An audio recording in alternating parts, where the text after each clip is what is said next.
প্রথমেই মহান আল্লাহ তাআলার অসংখ্য শুকরিয়া, কোটি কোটি শুকরিয়া আদায় করার পর এবং আমাদের নবী মুহাম্মদ সাল্লাল্লাহু আলাইহি সাল্লামের উপর দরুদ ও সালাম পেশ করার পর আমাদের যে আজকে প্রোগ্রাম, সেই প্রোগ্রাম শুরু করছি ইনশাআল্লাহ।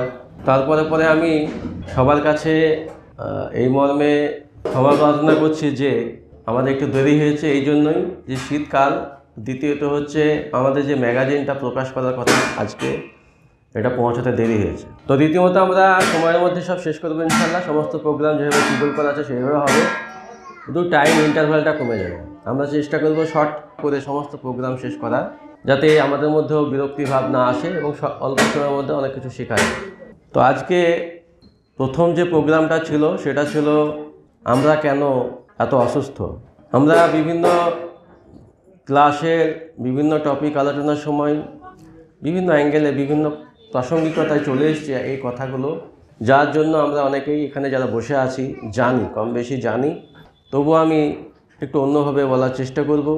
এবং সেই কথাগুলো শেষ করার পর আমাদের যে সেকেন্ড সবচেয়ে বড় কাজ আজকে, যেটা সবচেয়ে বড় জিনিস, সেটা হচ্ছে আমাদের ম্যাগাজিন পত্রিকাটা প্রকাশ করা।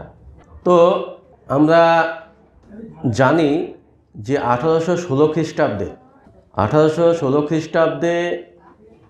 একটা ফ্রেঞ্চ ডক্টর বা সায়েন্টিস্ট উইথ মিউজিশিয়ানও ছিলেন, আবার সায়েন্টিস্টও, মানে ডক্টরও ছিলেন, মানে আমাদের মেডিকেল প্রফেশনাল। উনি ফার্স্ট কিন্তু ওই কাঠের পাইপ দিয়ে উনি কিন্তু প্রথম স্টেথোস্কোপ আবিষ্কার করেন ফার্স্ট।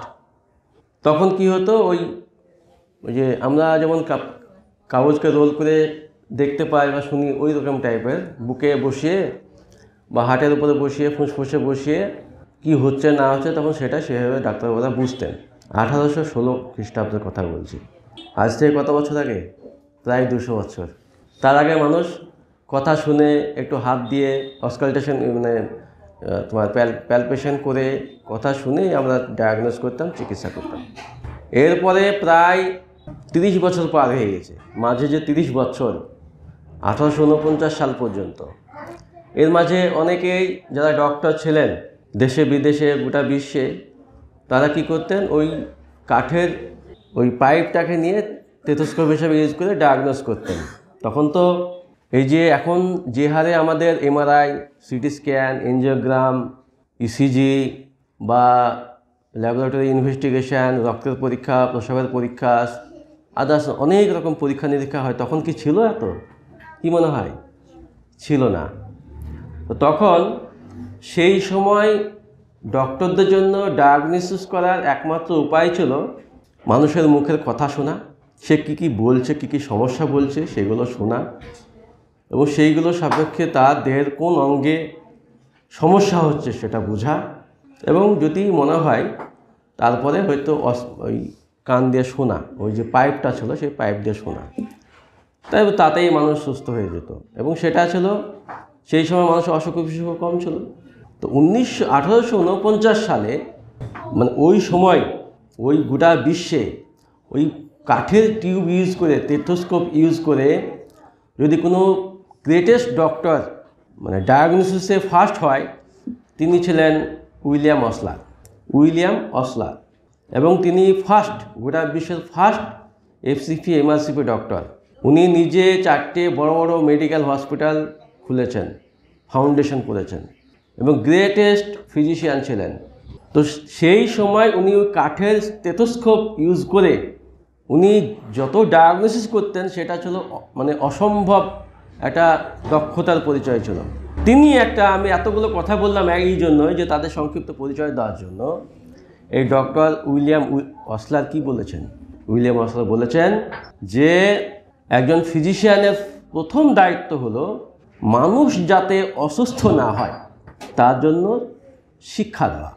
আমাদের এই কোডটা কিন্তু দেখবে এখানে লেখা আছে, আমাদের ক্লাসগুলো লেখা আছে না।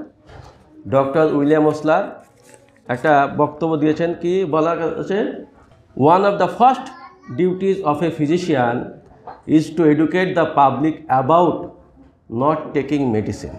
ওষুধ যাতে না নিতে হয়, মানে অসুস্থ যাতে না হই, তার জন্য আমাকে যে জ্ঞানটা দরকার, যে নলেজটা দরকার, যে সচেতনতা দরকার, সেটা নেওয়ার জন্য মানুষকে শিক্ষিত করতে হবে, প্রশিক্ষিত করতে হবে। তো সেই একটা অনুপ্রেরণা, ইন্সপিরেশন বা সেই দায়িত্ব সমস্ত ডক্টরের উপর বর্তায়। সমস্ত ডক্টরের এই প্রথম দায়িত্ব কিন্তু মানুষকে সচেতন করা অসুখ সম্পর্কে।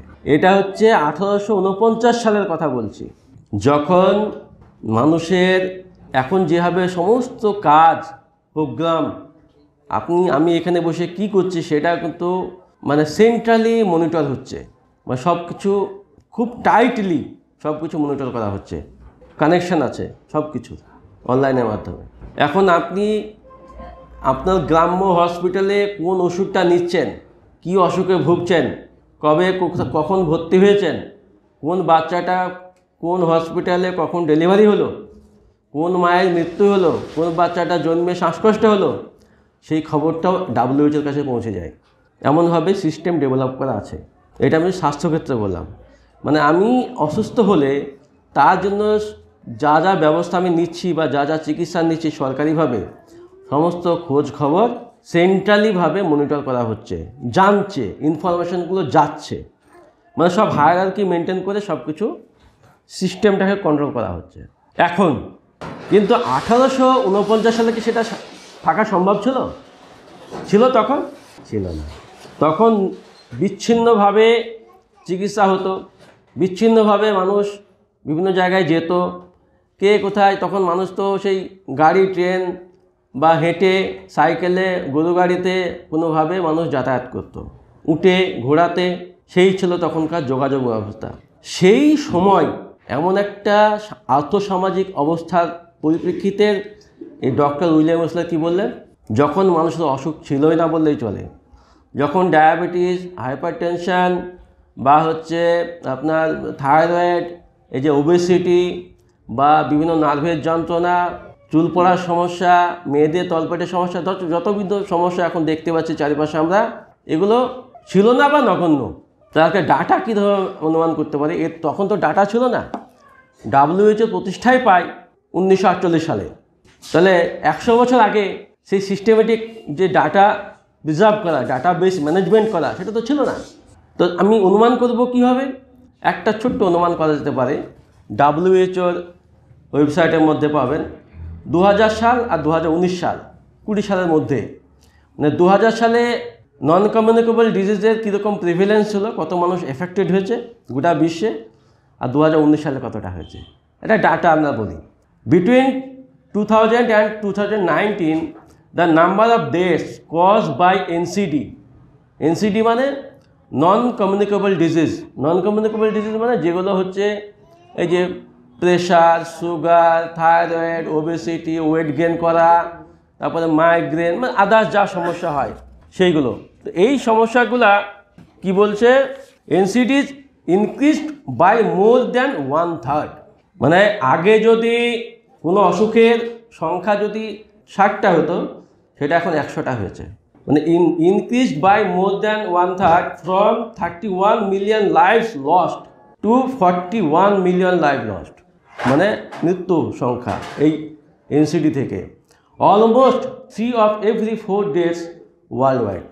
Similarly, in 2000, NCDs caused 47% of global disability adjusted life years, 1.3 million years.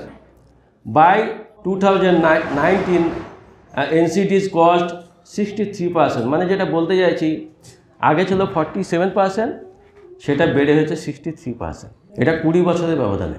যখন সিস্টেমেটিক গ্লোবালি ডাটাবেস ম্যানেজমেন্ট করা হচ্ছে, মনিটর করা হচ্ছে, সেই নিরিখেই আমরা বুঝতে পারছি ডাটাতে একটা ডকুমেন্টেড ডাটা, যেটা WHO ওয়েবসাইটে আছে, যে NCD ডিজিজগুলো 2000 সাল থেকে 2019 সালের মধ্যে প্রায় 20% বেড়ে গেছে গোটা বিশ্বে। তো আপনি অনুমান করুন, এই ডাটা থেকে এসে 1850 সাল, 49 সাল, তো সেই সময় এই 47% নিশ্চয়ই 5% থাকবে। মানে কি, প্রতি 100 জনে হয়তো 1জন 2জন বা 5 জন অসুস্থ হবে, তাহলে অসুখের সংখ্যা খুব কম ছিল। ওই একটা পরিস্থিতি, স্বাস্থ্য পরিস্থিতি, সেই সময় একটা ডাক্তারবাবু বলছেন যে সবচেয়ে এমিনেন্ট এবং সবচেয়ে প্রফিসিয়েন্ট, এফিসিয়েন্ট এবং রিপুটেড ডক্টর ছিলেন যখন সেই বিশ্বে, ডক্টর উইলিয়াম ওসলো কী বললেন যে তোমরা one of the first duties of a physician is two educate the people about not taking medicine. উনি তখন সেটা বুঝলেন।